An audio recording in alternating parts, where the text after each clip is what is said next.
Hey everyone, it's Sharday here. So I wanted to come to you guys with kind of an extension of my natural hair journey. I'll probably have this in a playlist, so before you see this video, you should be able to see my natural hair journey up to this point. The biggest thing that I want to kind of talk about today would be just my history of hair damage that I have. And as you can see, I'm still dealing with some heat damage. You can see my pieces in the front are pretty straight, but definitely in the back, it's definitely got a regular curl pattern to it. So I just kind of want to give you guys my experience of damage that I've done to my hair, as well as where I'm at this point and kind of where I'm hoping to take my hair in the future. So like I mentioned before in my video, I've done it all. I've done weaves, I've done wigs, I've done color, and for the most part, perms, presses, for the most part, my hair has had the bad reaction. Some people can get away with doing all types of stuff to their hair and never have any issues. I'm not one of those people. So if you're someone who kind of has had that in your life, I'm definitely someone who can relate to you and can kind of give you tips and tricks that I've learned along the way to kind of try to combat headaches and heartaches that I've had to go through so that you don't have to do the same. The biggest thing that I'm still currently dealing with would be my heat damage for sure. And I'll kind of take off my head wrap so you guys can see exactly what it looks like. A lot of times people will think, I see on here, people are like, oh, do you really have that hair type? Is your hair type really 4C? When you look at your roots, you can see okay, that's your hair type.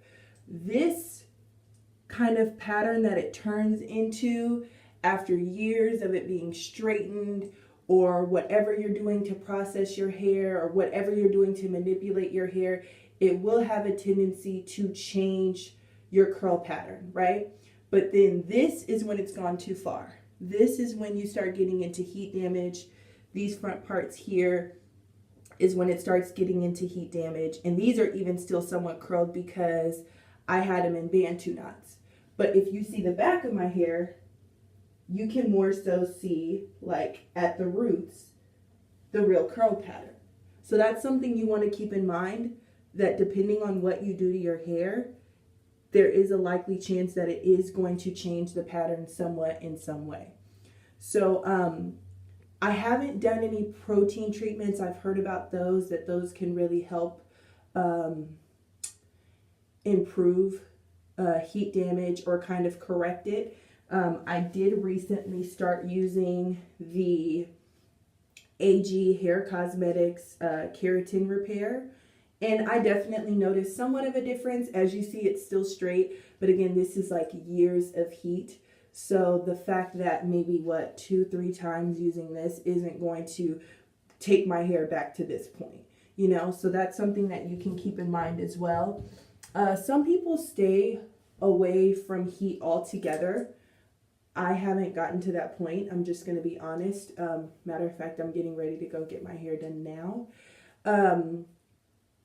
So I don't know if I'll ever get to the point where I'm completely ridded or completely freed from my hair damage. I definitely think that there's a chance that could happen. But as of right now, I'm still struggling with the heat damage at the front of my hair. And I'll actually do another video that kind of goes more into detail about can your hair grow if you have heat damage? I'll be able to kind of give you guys the story I've had on that. But I mean, I'm someone who, I don't know if you can see here. I'll kind of get closer to see if you guys can get a good look here. I have, parts that are thinning here from some sew-ins that I did. I still have my spot in the middle of my head. Let me go ahead and show you guys. Where is she at? There she is.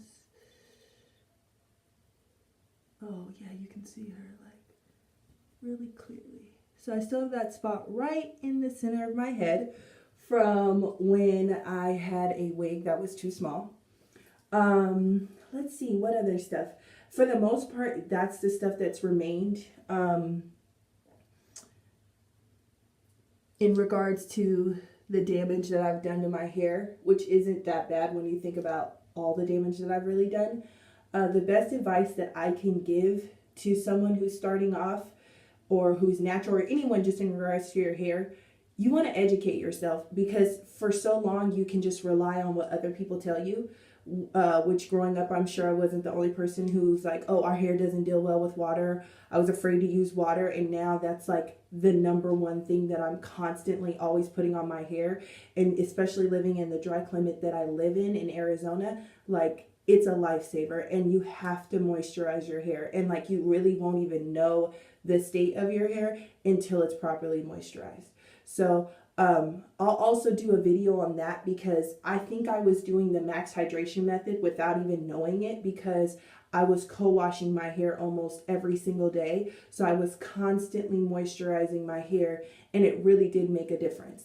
And so that's definitely something to keep in mind, is that you definitely want to add moisture to your hair. Sealing your ends with some sort of oil or sealant is huge, and that's honestly like the biggest regimen that I'm using as of right now. But again, I'll get to that in another video. I know this is just supposed to be about damage and can you come back from it. So as you see in the video, my hair is like probably about at this length, bra strap length. So you definitely can come back from almost any single damage that you've had. I've had bald spots. I've had, you know, like full chunks of hair being removed from my scalp. I remember when that situation happened, I wanted to take a picture, but it was so bad and looked so disgusting. I didn't even think I could actually look at it. Like, it was still scary to just look at it in the mirror, and I was like, I feel like I should document this, but I was like, I can't even, like, the picture would have just been too gruesome. And so as you see, I still have the gash left in my head from before. So it's definitely about making sure you're educated on your hair, that you're just not sitting in someone's chair, or that you're just not listening to what people are telling you about your own hair. You have to find out how your hair works. You have to find out what's a good fit for you. What might work for me or anybody else on YouTube might not work for you. You have to really do trial and error. And so that's the best thing I would say, is educate yourself on your hair. Don't give up. Because if you stay consistent and if you really do put the time into your hair, you will see results, you know? So it's a matter of staying consistent and making sure that you're doing the work. Something else you want to keep in mind when coming back from hair damage is just allowing time for it to recorrect itself. There's been times that my hair has not been as damaged by heat, but I am coming back from last year. I did a lot of straightening, which I typically don't do. And so this was kind of the results of me coming back from that. And, you know, I just have to allow time for it to kind of reprocess itself and for it to kind of regenerate itself, because hair does do that, to get back to a healthier state. And that's what it has to be. It has to be like a healthy hair journey. Let me see if there's any other points I want to hit. Okay, I'm back. So yeah, that pretty much covers everything I wanted to go over in regards to the past history I've had with the damage I've done to my hair. I can just say that kind of staying diligent with my process and allowing my hair to get back to a better state, and just realizing that it's going to be a journey. It might not be perfect. It might, like, again, right now it's not perfect, but just staying consistent with educating myself and trying new things, trying to better my hair, asking questions, keeping to the things that I know my hair likes, keeping to the things that I've seen results, while still trying to add things and layers on top of that, are definitely the main ways that I've been able to kind of combat the damage that I've done to my hair so far. Please comment below with any tips or tricks that you guys have that you can give me.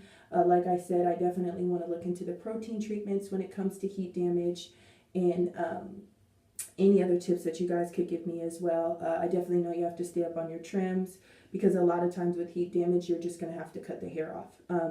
So that's definitely something I've been aware of, I've also known as well. But yeah, this is just a video to kind of let you guys know where I'm at with my process.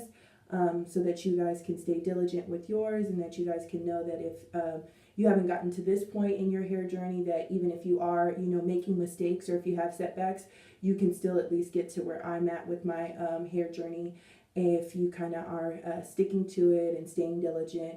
And then kind of to let you know what it looks like, what heat damage would look like, as opposed to more of like a consistent hair pattern. So this is like definitely my more consistent hair pattern, and this is where I have majority of my heat damage. Even here in the front parts, like I said, this has been twisted, so that's why you're seeing a little bit more of a curl, but you can definitely see there's a difference between this texture and this texture in the back. And something to also keep in mind is your hair is going to have different textures throughout it, and it's going to react differently, because the same thing I've done to this part of my head, I've done to the back part, and this part has had a fairly normal reaction. It's been able to reset itself, while this part has been damaged. So it's just something that kind of comes along with our hair, and that's just the state of it. It just kind of can do its own thing depending on the area. And even this side is different from this side.